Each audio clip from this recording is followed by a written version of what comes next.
नमस्कार मंडळी, तर मी वर्षा तुम्हा सर्वांचं स्वागत करते आज आपल्या या व्हिडिओमध्ये. आणि आज व्हिडिओची सुरुवात कोणासोबत होतीये?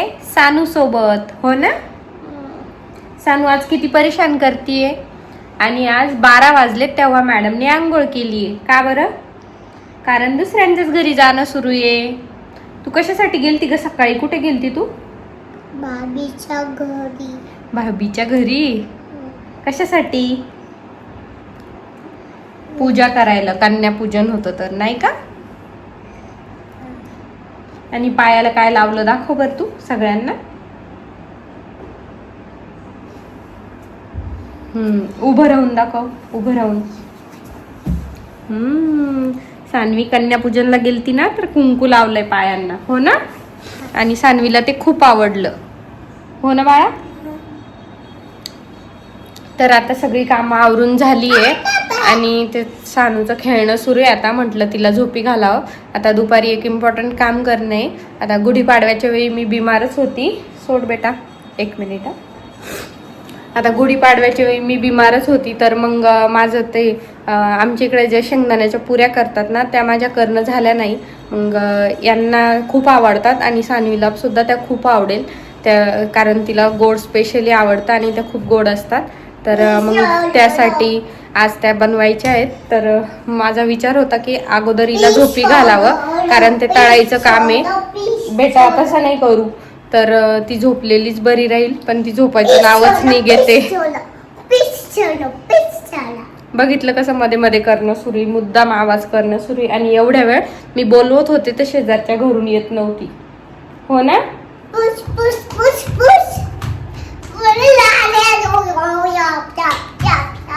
तिचं तिलाच समजते. चल आता झोपून राहायचं. मग ते बघा, झोपायचं नाव घेतलं की ती गेली वर पळून.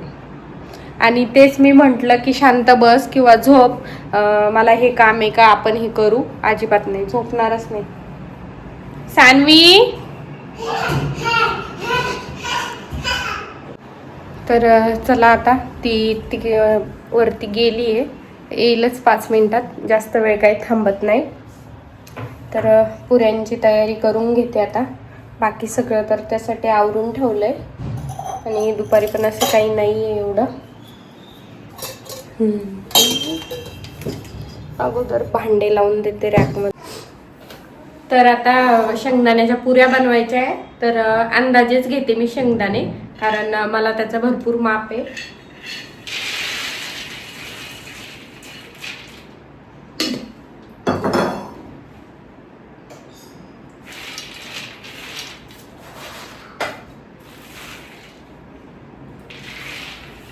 तर साधारण वाटीने 3 वाटे शेंगदाणे असेल हे.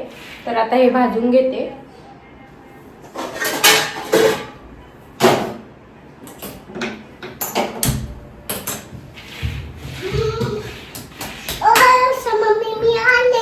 आली तू?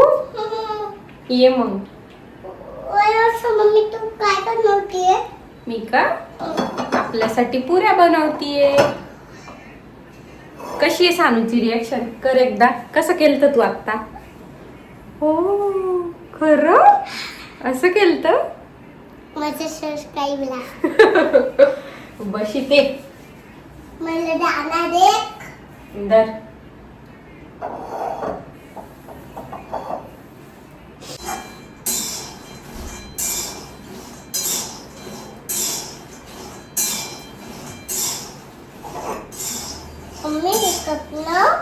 आता शेंगदाणे भाजून काढून घेतले. हे बघा, थोडे मावागीच भाजायचे. आणि त्याला अंदाजे साखर घेते. जेवढे शेंगदाणे आहेत त्यापेक्षा थोडी कमी घ्यायची.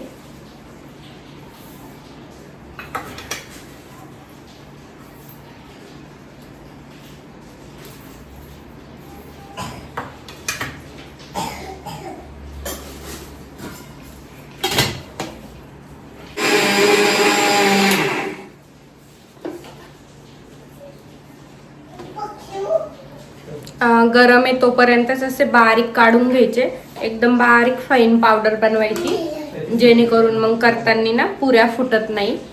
तर खूप बारीक झालंय आता हे.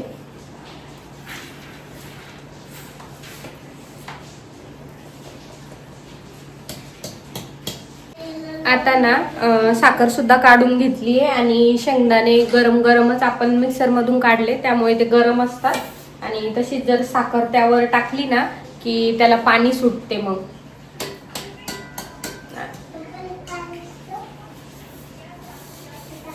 आता याला साखर आणि शेंगदाण्याला मिक्स करून घेतलंय आणि असं साईडला ठेवून देते थोडा वेळ. जर याला पाणी सुटलं तर चांगलं, आणि जास्त जर पाणी नाही सुटलं तर वरून थोडंसं दुधाचा शिपका आपण देऊ. पण सध्या याला झाकून ठेवते आणि पुऱ्या करायचं पीठ मळून घेते. आता ह्या पिठाचं कसं आहे, पुऱ्या बनवण्यासाठी आपण जे पीठ वापरतो ना ते आमच्या इकडे खरं तर ते ओलेव करून आणतात. ओलेव म्हणजे गहू पाण्यातून काढतात आणि ते सावलीमध्ये सुकवतात आणि त्यानंतर थोडे जाड दळून आणतात आणि त्यातलं जे जाड जाड असतं ना त्यापासून पुऱ्या बनवतात. रव्यासारखं असतं ते. पण आता इथे मी ते नाही करू शकत म्हणून मी नॉर्मल पिठाच्याच करते. पण आणि तशा गऱ्याच्या जर केल्या ना तर मग पुऱ्या एकदम अशा कुरकुरीत होतात. तुकडा मोडला तरी तेवढाच मोडतो, एकदम भारी बनतात. आणि ह्या थोड्या सॉफ्ट होतील पिठाच्या. पण त्यासाठी मग मी त्यात मोहन टाकते, तेल गरम करून टाकते थोडंसं आणि रवा टाकते थोडासा, तर थोडं बॅलन्स होऊन जाईल. तर एवढं पीठ घेतलंय मी.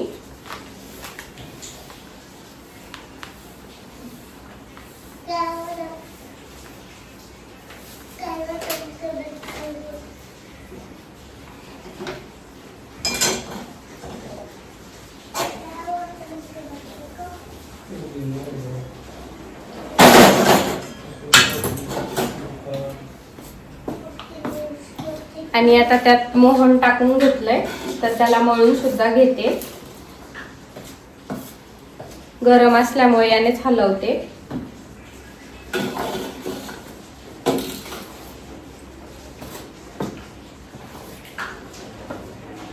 आणि जेवढं घट्ट होईल तेवढं घट्ट मळायचं, जेणेकरून जसं सारण असलं तसं जर पीठ असलं ना एकदम सेम कन्सिस्टन्सी, जर जाड असलं तर पीठ सुद्धा जाड पाहिजे, तर एकदम भारी होतात कुठली पुऱ्या सुद्धा किंवा पुरणपोळ्यासाठी आपण जसं करतो तसं.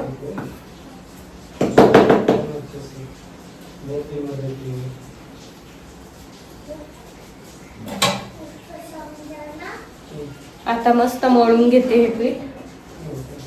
आता पीठ तर मळून ठेवलंय मी साईडला आणि याला पाहिजे तसं पाणी सुटलं नाही, तर त्यासाठी थोडं थोडं दूध टाकून भिजून घ्यायचं याला. जास्त पण नाही टाकायचं एकदम, कारण त्याला लगेच पाणी सुटतं साखर त्यात असल्यामुळे. आणि आपण साखर भरपूर टाकली आहे. थोडं दूध टाकून त्याचा गोळा बनवून घ्यायचा एकदम. आणि ह्या पुऱ्यांना उन्हाळ्यात खाण्यासाठी एकदम बेस्ट आहे. तर आपल्याला कसं होतं उन्हाळ्यात काही गोड लागत नाही, जास्त खाऊ वाटत नाही, जेवण सुद्धा जास्त धकत नाही. तर अशी एखादी गोष्ट असली ना घरात की मग पोट भरून जाते आणि खूप छान गोड पण लागते खायला. आता आमच्या इकडे सगळ्यांच्याच फेवरेट आहे, तसंच आमच्या दोघांच्या पण खूप फेवरेट आहे. आमच्या घरी तर 20-25 दिवस टिकेल एवढ्या बनवून ठेवतात आमच्या आत्या दरवर्षी गुढीपाडव्याला.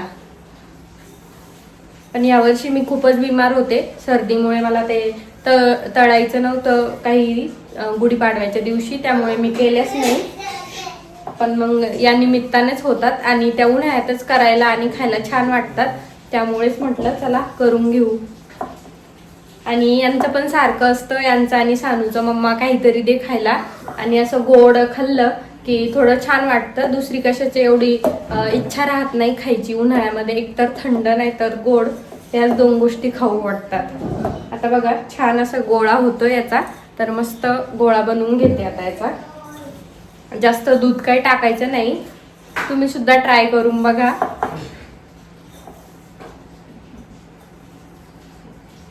तर हे बघा शेंगदाण्याच्या पिठाचा कसा गोळा बनवून तयार झालाय. असं पीठ बनवून घ्यायचं आणि आता पुढची प्रोसेस दाखवते. आता इथून पुढची प्रोसेस ना सेम पुरणपोळीसारखी आहे. मस्त एक उंडा घ्यायचा, त्याला थोडं मळून घ्यायचं आणि त्याचं असं गोल करून त्यामध्ये पुरण घालून घ्यायचं शेंगदाण्याचं. आणि जेवढा उंडा आहे त्यापेक्षा थोडंसं कमी पुरण घालायचं फक्त. आणि त्याला असं छान प्रेस करून घ्यायचं, जेणेकरून पुरण सगळीकडे पसरतं मग.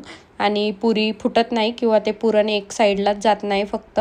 आणि असं छान लाटून घ्यायचं.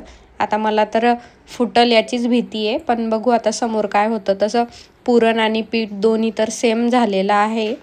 आता मी फर्स्ट टाईम करते ह्या स्वतः. तसं मी आत्यांच्या हाताखाली बघितलेलं आहे, केलेलं आहे थोडंफार, त्यामुळे मला एवढं काही वाटत नाही आहे त्याचं. तर हे बघा किती छान पुरी लाटून तयार आहे.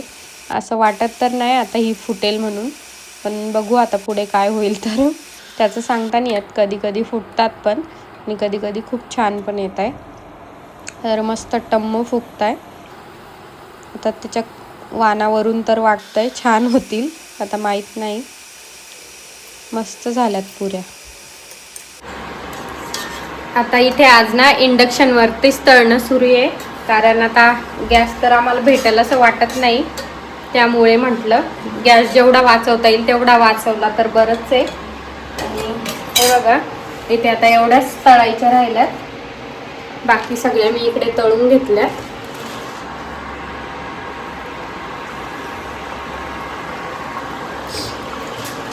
आणि ह्या अशा झाल्यात एकदम अशा क्रंची, एकदम तुकडा पडतो रवा आणि तेल टाकल्यामुळे.